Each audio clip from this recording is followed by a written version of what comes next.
جب رمضان المبارک کا مقدس اور محترم مہینہ آتا ہے تو اکثر وہ مسلم مرد اور عورتیں جن کی ابھی شادی ہوئی ہے ایک سوال کر جاتے ہیں، ایک بات پوچھ جاتے ہیں، ایک مسئلہ معلوم کر جاتے ہیں، وہ یہ کہ رمضان کے مقدس اور محترم مہینے میں ہم بستری کب کرنا جائز ہے اور کب کرنا ناجائز ہے۔ اور آج کی اس ویڈیو کے اندر اسی مسئلے کو قرآن و سنت کی روشنی میں واضح کرنے والا ہوں، کلیئر کرنے والا ہوں اور آپ تک صحیح مسئلہ پہنچانے والا ہوں۔ شرط یہ ہے کہ آپ اس ویڈیو کو مکمل سنیے، غور سے سنیے تو یہ مسئلہ بالکل واضح ہو جائے گا۔ اگر آپ شروع میں اس ویڈیو کو چھوڑ کر چلے جائیں گے، بیچ میں چھوڑ کر چلے جائیں گے تو صحیح مسئلہ آپ تک نہیں پہنچ پائے گا، پھر آدھی ادھوری باتیں آپ تک پہنچیں گی، اور آپ کو معلوم ہے کہ آدھی ادھوری باتیں اکثر انسان کو گمراہ کر دیتی ہے۔ تو اس ویڈیو کو آپ مکمل دیکھیے۔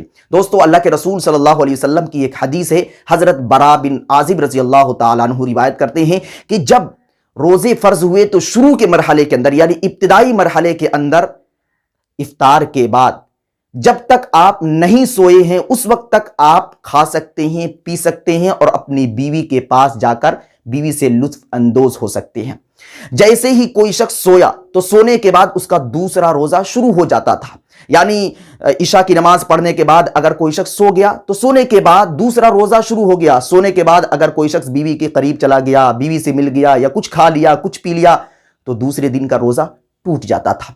اس کی وجہ سے بہت ساری دشواریاں پیش آئی، بہت ساری پریشانیاں پیش آئی۔ ایک انصاری صحابی کے بارے میں آتا ہے کہ وہ دن بھر مزدوری کیا کرتے تھے اور رات میں گھر لوٹتے تھے۔ ایک مرتبہ ایسا ہی ہوا کہ دن بھر مزدوری کرنے کے بعد وہ رات میں گھر واپس آئے تو اپنی بیوی سے کھانے پینے کی کچھ چیزیں طلب کی، کچھ مانگا تو ان کی بیوی نے کہا کہ آپ انتظار کیجئے، بیٹھیے، ابھی گھر پہ تو کچھ بھی نہیں، میں باہر جاتی ہوں اور انتظام کر کے لے کر آتی ہوں۔ چنانچہ اس صحابی کی بیوی باہر گئی اور کچھ چیزیں انتظام کر کے گھر آتی ہے تو دیکھتی ہے کہ وہ تھکاوٹ کی وجہ سے سو چکے ہیں۔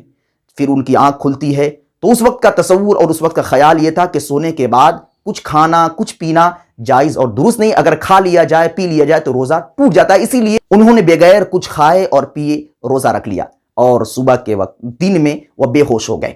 اور بھی بیشتر ایسے واقعات تھے جن واقعات کے بعد اللہ تبارک و تعالیٰ نے قرآن کریم کے اندر ایک حکم نازل فرمایا، وہ یہ کہ احل لکم لیلۃ الصیام الرفث الی نسائکم ہن لباس لکم وانتم لباس لہن، کہ تمہارے لیے روزے کی راتوں میں تمہاری بیویاں حلال ہے، تم ان سے مل سکتے ہو، لطف اندوز ہو سکتے ہو، اور تمہاری بیویاں تمہارے لیے لباس ہے اور تم ان کے لیے لباس ہو۔ خلاصہ کلام یہ ہے کہ آپ رات کے حصے میں رمضان کے مقدس مہینے میں اپنی بیوی سے مل سکتے ہیں، لیکن دن میں روزے کی حالت میں اگر آپ اپنی بیوی سے ملتے ہیں تو آپ کا روزہ ٹوٹ جائے گا اور آپ پر کفارہ بھی لازم ہوگا۔ امید کرتا ہوں کہ آپ حضرات کو یہ مسئلہ سمجھ میں آ چکا ہوگا۔ دعا کرے اللہ رب العزت ہم سبوں کو دین کی صحیح سمجھ عطا فرمائے۔ السلام علیکم ورحمۃ اللہ۔ Thanks for watching.